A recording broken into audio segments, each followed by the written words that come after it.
Hello.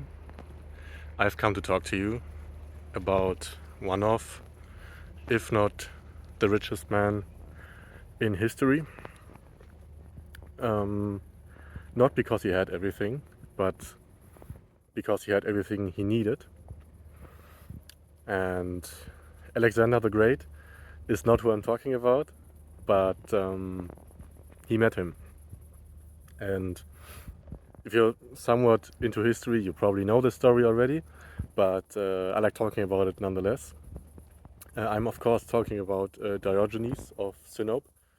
And well, he was a Greek philosopher who lived on the street in a barrel, and he basically, yeah, he had no possessions. That was basically his whole philosophy, you know.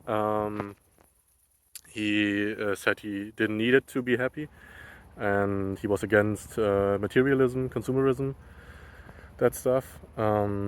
And he also didn't write anything down, which is weird for a philosopher, you know. But he basically, yeah, his whole thing was just about living his philosophy, which I find pretty cool actually, because there are also some philosophers who write a lot of stuff down but don't actually follow it, you know. So that's nice, and we have a lot of stories about him from other people. So that's Diogenes.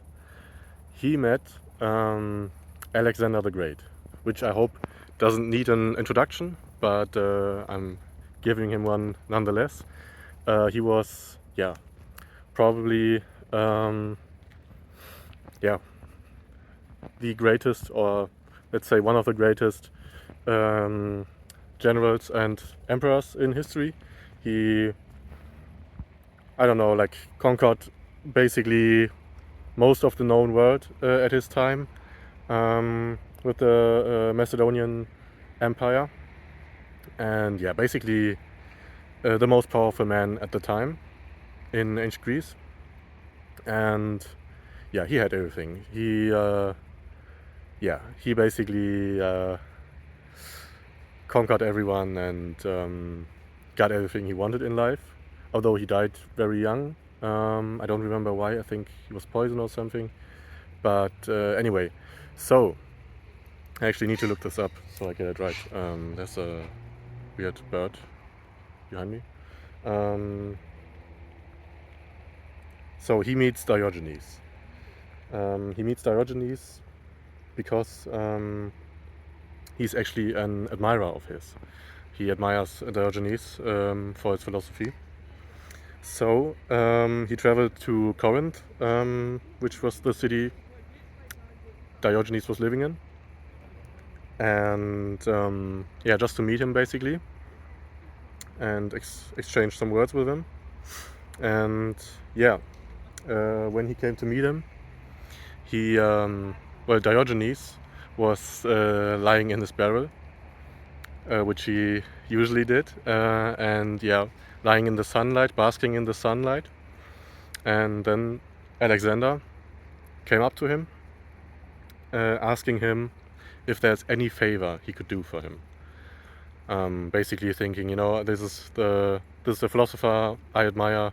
I just want to give something back and do something for him, do him a favor. Diogenes replies,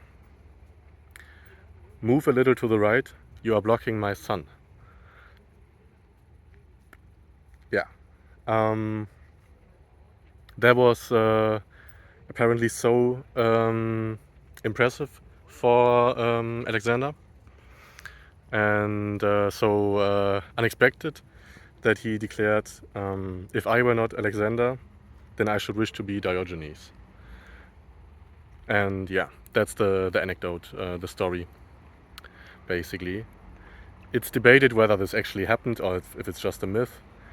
I don't care really. For me, it's just a very cool story about like two men with such contrasting lifestyles, basically, which are both valid in my opinion. You know, Alexander, of course, he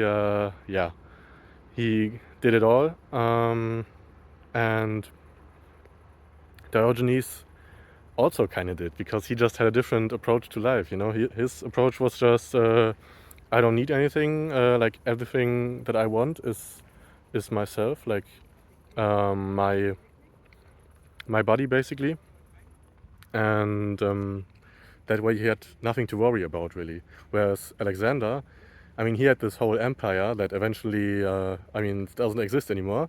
So he had something to lose, and in that sense, one could say that Diogenes maybe was richer than Alexander, because yeah, he was more free at least.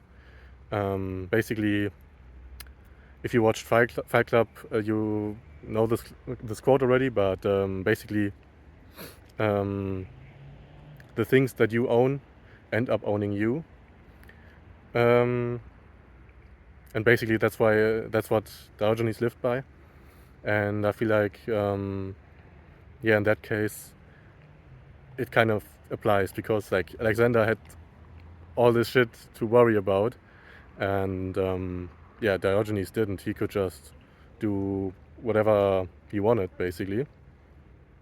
So yeah, he was more free in that sense, and yeah. Though I'm not saying like Diogenes' way of living is definitely better than Alexander. I think both are, as I said, like completely valid, and yeah, that's what I love about it. Basically, it's so contrasting, these two life paths, but yeah, both perfectly valid and sensible in their own way, and yeah, that's it.